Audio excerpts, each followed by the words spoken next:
rescue 112 वालों ने with in 15 से 20 मिनट वहाँ से और साथ में मेरे जो हस्बैंड थे उनको वहाँ से रिकवर करने बाद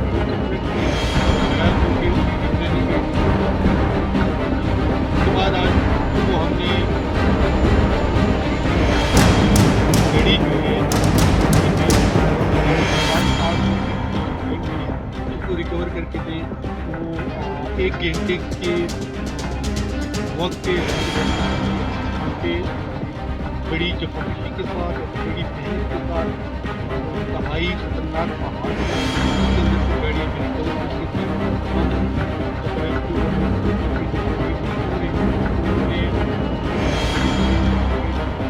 ईद वाले दिन डेड बॉडी थी